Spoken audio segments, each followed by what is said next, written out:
Você já ouviu falar da história de Esther?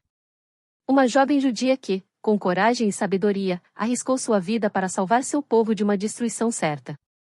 No Império Persa, em meio a intrigas e traições, Deus levantou Esther para um momento de grande salvação. Neste vídeo, vamos descobrir como a intervenção divina e a coragem humana transformaram uma crise em uma vitória. Não perca esta história de fé, coragem e sabedoria, mas antes já se inscreva e deixe aquele like. Agora vamos ao vídeo.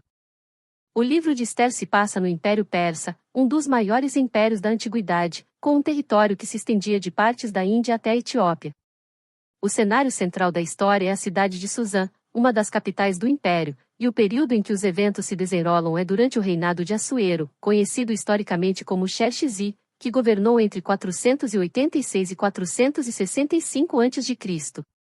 O Império Persa era famoso por sua riqueza e poder militar, mas também por sua instabilidade política, especialmente marcada por intrigas e conflitos internos. Assuero era um rei imponente, cuja vida e reinado ficaram marcados tanto por suas grandes campanhas militares, como as batalhas contra a Grécia, quanto pela grandiosidade e ostentação de sua corte. Ele gostava de cercar-se de luxo e pompa, e as festas e banquetes em sua corte eram famosos por sua extravagância. No entanto, a história de Esther se desenrola em meio a um período tenso e turbulento para o Império Persa, onde o poder era constantemente contestado e onde alianças e traições surgiam nas sombras do palácio. Embora o livro de Esther seja único entre os livros da Bíblia por não mencionar explicitamente o nome de Deus, ele revela, de forma implícita, a ação divina sobre os eventos. O enredo destaca como Deus pode estar trabalhando por trás dos bastidores, orientando os acontecimentos e usando as ações humanas para cumprir seus propósitos. Desde o momento em que Esther é escolhida como rainha até a maneira como Amã é derrotado, vemos a intervenção divina, embora sua presença seja percebida de forma indireta, o que torna a história ainda mais fascinante. O autor do livro de Esther permanece desconhecido, mas muitos estudiosos acreditam que ele tenha sido um judeu que viveu durante ou logo após o exílio babilônico, possivelmente no período do retorno dos judeus a Jerusalém.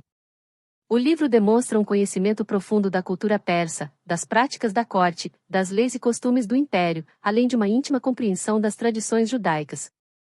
Isso sugere que o autor possuía uma forte conexão com a história e identidade do povo judeu, o que fica claro também pelo objetivo de preservar a memória da salvação dos judeus e estabelecer o Festival de Purim, uma celebração de sua libertação. A história começa no capítulo 2, quando o rei Assuero, após destituir sua esposa, a rainha Vasti, por se recusar a obedecer a uma ordem para se apresentar diante de seus convidados, decide buscar uma nova rainha. Ele manda que as mulheres mais bonitas de todo o império sejam reunidas e levadas ao palácio para participar de um concurso de beleza. Esther, uma jovem judia órfã que foi criada por seu primo Mardoqueu, é uma das escolhidas para participar dessa seleção. Mardoqueu, que exerce um papel de tutor e conselheiro de Esther, pede-lhe que não revele sua identidade judaica, uma vez que os judeus não eram bem vistos no Império Persa. Ajudando Esther a navegar nas complexas dinâmicas do palácio, Mardoqueu aconselha que ela se mantenha em silêncio sobre sua origem, um conselho que ela segue com sabedoria. Durante o processo de preparação para o concurso, Esther não apenas impressiona pela sua beleza, mas também se destaca pelo seu caráter, bondade e humildade. Ela ganha a confiança dos eunucos responsáveis pelo processo e, quando chega o momento da escolha da nova rainha, o rei Assuero fica completamente encantado por ela. A beleza e virtude de Esther, junto à sua obediência e sabedoria, fazem com que Assuero a escolha como sua esposa, coroando-a a rainha do Império Persa. No entanto, ele ainda não sabe que ela é judia, o que coloca Esther em uma posição singular, pois, sem saber, ela se torna a pessoa que, mais tarde, desempenharia um papel vital na preservação da vida do seu povo. Esse episódio marca um momento crucial, pois revela a forma como, muitas vezes, as ações de Deus ocorrem de maneira silenciosa e gradual, preparando o caminho para grandes mudanças. No capítulo 3, a história toma um rumo sombrio com a ascensão de Amã, um homem de grande ambição e ódio. Amã é promovido a uma posição de grande honra, sendo o segundo em comando no Império Persa, o que lhe concede poder absoluto. O rei Assuero ordena que todos se prostrem diante de Amã como sinal de respeito, algo que todos obedecem. No entanto, Mardoqueu, o primo de Esther, recusa-se a se curvar diante de Amã, explicando que, como judeu, ele só se curva diante de Deus. Essa atitude enfurece Amã, que se sente profundamente desonrado pela recusa. A ira de Amã cresce de forma desenfreada, e ele decide não apenas punir Mardoqueu, mas exterminar todos os judeus do Império Persa. Amã, com grande astúcia, vai até o rei e apresenta uma acusação contra os judeus, alegando que eles são um povo rebelde e que não cumprem as leis do império. Ele engana o rei Assuero, convencendo-o a assinar um decreto que autoriza a destruição dos judeus.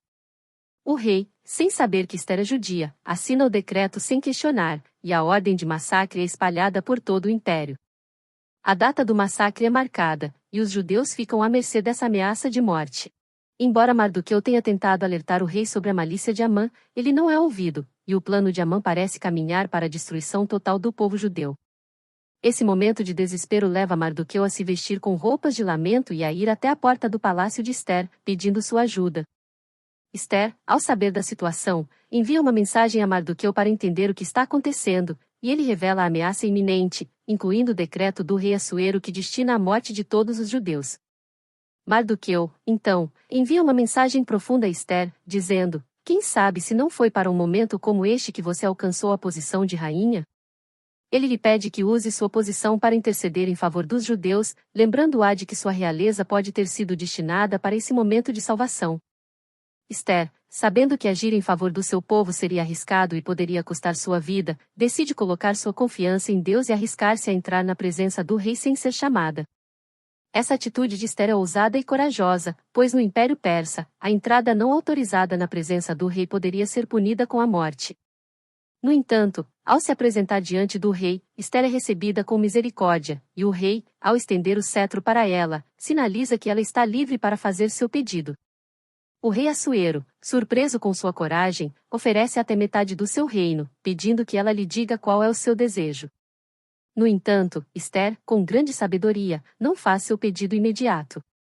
Ela decide convidar o rei e Amã para um banquete, adiando a revelação de suas intenções para o momento oportuno. Essa decisão de Ester de adiar o pedido reflete sua sabedoria, paciência e confiança no timing de Deus. Ela sabia que a confrontação direta com Amã deveria ser bem planejada, e que o banquete seria o momento ideal para revelar suas intenções e expor o mal que estava sendo feito ao seu povo. Com esse movimento, Ester prepara o cenário para o desenrolar da história e para a vitória sobre Amã. A sabedoria e coragem de Ester, sua disposição para arriscar sua vida e sua confiança em Deus são as chaves para a salvação do povo judeu. A história de Ester não só revela a soberania de Deus, que guia os acontecimentos, mas também ensina sobre a importância de agir com sabedoria e coragem, especialmente quando a vida de outras pessoas depende de nossas decisões. O livro termina com a derrota de Amã, a salvação dos judeus e a instituição do Festival de Purim, que celebra a libertação do povo judeu da destruição e a fidelidade de Deus. Portanto, o livro de Ester é uma história de coragem, fé, sabedoria e intervenção divina, mostrando que Deus trabalha em momentos de grande crise para proteger e salvar seu povo, muitas vezes através de ações aparentemente simples e discretas.